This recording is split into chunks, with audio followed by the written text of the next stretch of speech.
Bismillahirrahmanirrahim. Ladies and gentlemen, today I'm going to talk to you about a very important topic. That's not only the problem for Pakistan, but also internationally.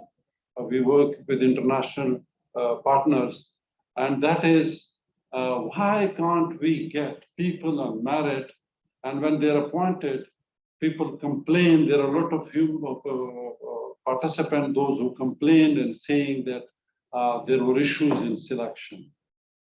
Be it a search committee to select a vice chancellor, a chairman, or whatever, or selection board. Is it inclusive, or usually is it a drama, specifically in developing countries? So when we talk about Pakistan, for example,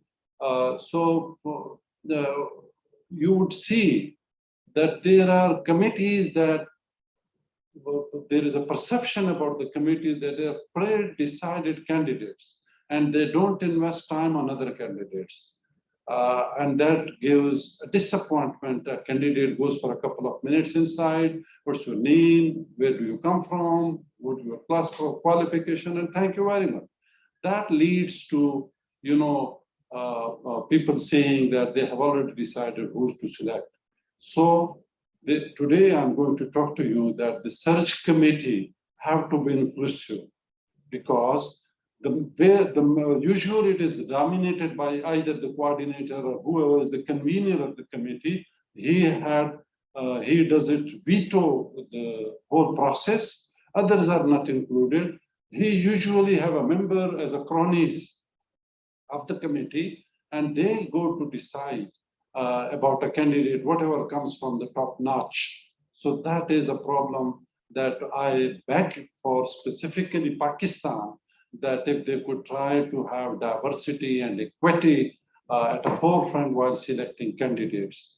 There are only sometimes a few outspoken members in the committee, search committee, that dominates, and others keep silent and they don't speak anything. So finally, this process gives a candidate that are not acceptable for all. So if you want to have a diversity, you want to have equity, you want to have inclusion of all the stakeholders, the request would be that the search committee should be, I had the selection board. I'll give you an example. I was a vice chancellor. I selected some candidate who was on a marathon, top number one. And one of the then chancellor's junior officer wrote, oh, number two candidate was good. Why he chose number one? And they kept the file and they said, no, this vice chancellor is not doing things on merit. So if that is that the selection board, who had 10 members of highly qualified people, if they were questioned by a junior officer, so the whole process was jeopardized. If you do, how to do the search committee, what should the search committee do to be inclusive? So the entire hiring process should not contribute to biases. So those tips are, number one, build rapport and trust within the committee. First, you should train that committee. You should have exclusive meetings guiding the whole committee. How should this process be done? Two, establish rules how the decision will be made. For example, everyone should have some minutes. Every such committee should speak for certain time, and then they have some marks like that. Rather than if a section officer says, no, this candidate should not be even treated at all. And the whole search committee then decides, okay, keep him out by enemy. So these are and then establish, training and resources for those hiring practices. The top organization like Higher Education Commission, for example, should train even the selection boards, the search committee members, how should they behave? And then, of course, the biases should be recognized. People should understand if there is a conflict of interest by any member of the committee while the process of the search or the selection, he should keep himself out of the committee. Usually what happens, a father is sitting selecting his son or a daughter or all this. So that is, or a member of his organization, a person is sitting in a search committee and selects his own number two, who worked with him for 30, 40 years. So unfortunately, these are very common, and I would request that we should keep this in mind. Then, when we screen and interview the stretch candidates, please look at them, all of them equally, rather than giving some specific people more time and few others giving an impression that the decision had already been made, and this just to keep, the file full of the papers that we did all the process. Very unfortunate, and these people should think that this is not contributing any good to the society, and assess diversity at every point of process.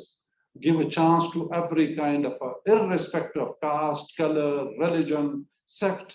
Unfortunately, there are biases about if somebody is from one sect of a religion, he prefers that people, and so forth and so on. And design the interview that it has all the inclusive values in it. If there are video interviews, they should be understanding how it should be done. And rules should be seen for all. I remember once I asked during the peak of Corona, I was interviewed for a position of a vice chancellor. I asked them that, I'm sorry, please try to have a video interview. They forced me to travel on a plane and appear in another town. But when there was a blue-eyed candidate sitting in another country, the same committee interviewed them online. So that kind of a perception really gives a wrong impression to the society. With these few words, I would end by saying I beg to these search committees, to these selection boards, please think about the country rather than thinking about how you promote your own cronies, and that gives a very bad impression. I would be requesting, and that's why the society, we don't contribute. That's why education is not a public good. That's why things are not unmerit, that you have this candidate then they do all the means, either bribing, either trying to promote the cronies. So that's why I recorded this 10 minutes for you. Hope that this will bring some change in the society. Thank you very much, ladies and gentlemen.